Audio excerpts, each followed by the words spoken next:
Hey everyone, and welcome back to the channel. Today, we're diving deep into a topic that's on every founder's mind: funding. It can feel like a huge, complicated maze, but I promise, with the right map, you can navigate it like a pro. So grab a coffee, and let's demystify the world of raising capital. First things first, let's get one thing straight. Not all money is created equal. The right funding from the right partner can skyrocket your business, while the wrong kind can sink it. Before you even think about writing a single email, you need to do some serious self-reflection. What stage is your business at? Are you just a brilliant idea on a napkin, or do you have a working prototype with your first few customers? Are you looking for a little seed money to get off the ground, or a massive injection of cash to scale globally? Your answers to these questions will determine which path you should take. Let's break down the main funding stages.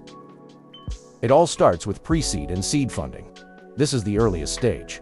Think of it as the fuel to turn your idea into a tangible product. The money usually comes from what we call the 3 F's: friends, family, and fools. Just kidding on the last one, mostly. But seriously, it often comes from your personal network, angel investors, and sometimes early-stage incubators. At this point, investors are betting on you, the founder, and your vision, more than anything else. Your pitch should be all about the problem you're solving, your unique solution, and why you are the perfect person to make it happen. You don't need a 50-page business plan, but you do need a compelling story and a clear vision. Once you have a product and some early traction meeting, you have users or paying customers, you're ready for the next level. Series A. This is where things get more serious. You're no longer just selling a dream. You're selling a proven concept with potential for massive growth. Your goal with Series A funding is to build out your team, optimize your product, and start scaling your customer acquisition. Here, you'll be talking to venture capital firms, or VCS. They'll want to see data. Metrics like customer acquisition cost, lifetime value, and monthly recurring revenue become your new best friends.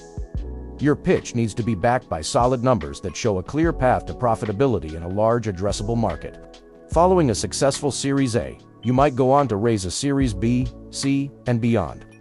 Each of these rounds is about scaling even further. Series B is for expanding your market reach and building out your business infrastructure. Series C is often about grabbing significant market share, maybe even acquiring smaller companies, and preparing for a potential IPO or major acquisition. By this stage, you're a well-oiled machine, and investors are looking for predictable, scalable growth.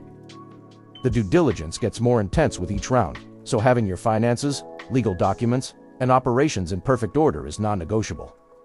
So, we've talked about the stages, but where do you actually find these investors? It's not like they're just hanging out on street corners waiting to give you money. Building a network is crucial. Start attending industry events, both online and offline. Participate in pitch competitions. Use platforms like LinkedIn to research and connect with investors who have funded companies in your space. Look into accelerator and incubator programs like Y Combinator or Techsters. They not only provide seed funding, but also mentorship and an incredible network. A warm introduction from a trusted source is always better than a cold email. Find a founder who has been funded by a VC you're targeting and ask for an introduction. It makes a world of difference. Now, let's talk about the pitch itself. Your pitch deck is your holy grail. It needs to be concise, visually compelling, and tell a powerful story. A typical deck includes slides on the problem, your solution, the market size, your product, your business model, your team, your traction so far, and your ask how much money you're raising and what you'll use it for. Practice your pitch until you can deliver it in your sleep. You need to be able to articulate your vision with passion and confidence, but also be ready to answer tough questions about your financials and strategy. Remember, investors are looking for red flags, so be honest about your challenges and have a plan to address them. Don't try to pretend you have all the answers. Humility and coachability are attractive traits. One of the biggest mistakes founders make is taking the first check they're offered. This is a partnership, a long-term relationship. You need to do your due diligence on the investors, just like they do on you. Talk to other founders in their portfolio. What are they like to work with when things get tough? Do they provide real value beyond the money? Are they just a source of capital? Or are they a true strategic partner who can open doors and provide guidance? A smart money investor brings expertise and connections that can be more valuable than the cash itself. Don't be afraid to walk away from a deal if it doesn't feel right. Your gut instinct is a powerful tool. Let's also quickly touch on alternative funding routes. Not every business is a fit for venture capital. VCs are looking for businesses that can grow 100x and deliver huge returns. If you're building a steady, profitable, but maybe not explosive growth business, that's fantastic. But VC might not be for you. Look into things like government grants, small business loans, revenue-based financing, or even crowdfunding. Platforms like Kickstarter or Indiegogo can be amazing for validating a product and raising non-dilutive capital, meaning you don't have to give up any ownership of your company. Each has its pros and cons, so research what aligns best with your business model and long-term goals. Finally, a word on rejection. You will hear no. You might hear it 100 times before you get your first yes. It's part of the process. Don't take it personally. Every no is a learning opportunity. Ask for feedback. Why did they pass? Was it the market size? Use that feedback to refine your pitch, your strategy, and your product. The most successful founders are resilient. They see rejection not as a stop sign, but as a detour that helps them find a better path forward. Stay persistent, stay passionate, and keep building something you believe in. Raising capital is a marathon, not a sprint. It's a full-time job on top of your already full-time job of running a company. But by understanding the landscape, preparing meticulously, building genuine relationships, and staying resilient, you can successfully secure the resources you need to turn your vision into a reality.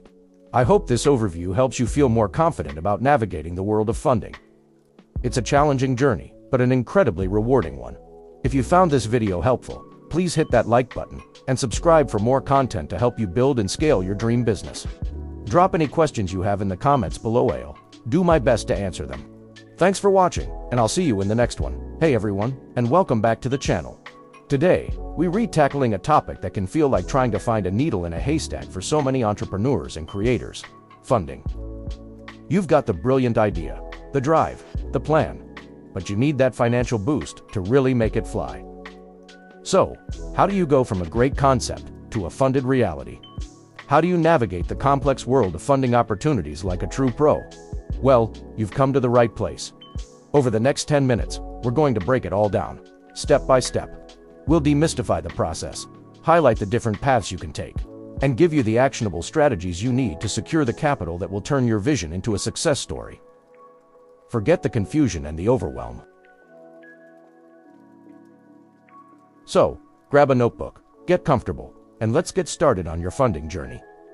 First things first, you need to understand that funding isn't a one-size-fits-all term. The right type of funding for a local coffee shop is very different from what a global tech startup needs. So, the first step in navigating like a pro is knowing the landscape. Let's break down the main categories. On one side, you have debt financing. You get money from a bank, a credit union, or an online lender, and you agree to pay it back with interest over a set period. This is great if you have a predictable revenue stream and want to retain full ownership of your company. You're not giving away any equity. The key here is having a solid business plan and good credit to show you're a reliable borrower.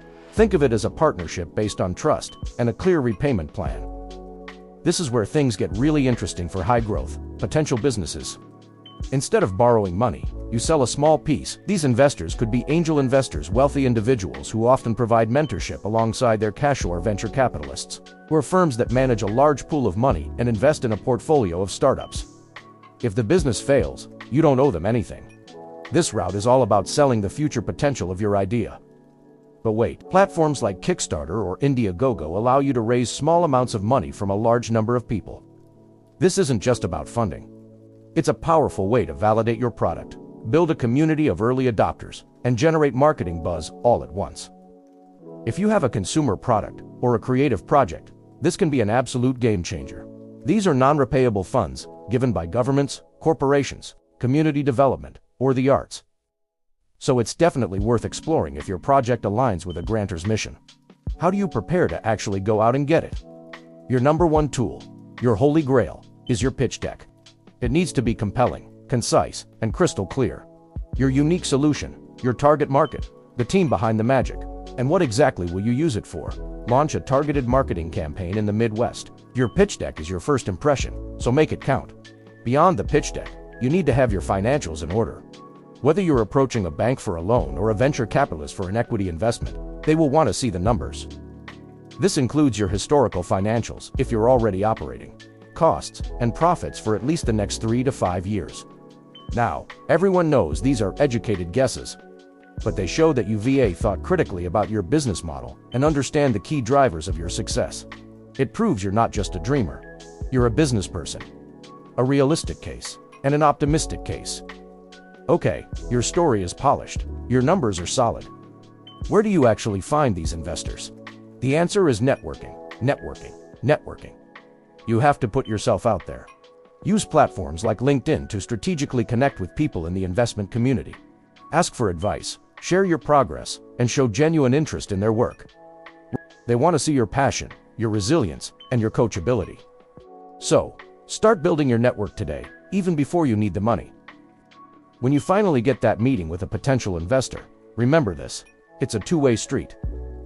You're not just there to ask for money. You're interviewing them to see if they're the right partner for you. A pro navigator asks smart questions. Ask about their investment philosophy. What kind of support do they offer their portfolio companies beyond just capital? What are their expectations for communication and involvement? Who else have they invested in? And can you speak to some of those founders? Finding the right investor is like a marriage. You're entering a long-term relationship, and you need to make sure your values and visions are aligned. Taking money from the wrong person can be far more damaging than not getting funded at all. So, do your due diligence. Be selective. Even the most successful companies in the world were rejected by dozens of investors. The key is to not take it personally. It could be about timing. You might uncover a weakness in your pitch or your business model that you can then fix. Resilience is perhaps the most important trait of a successful founder.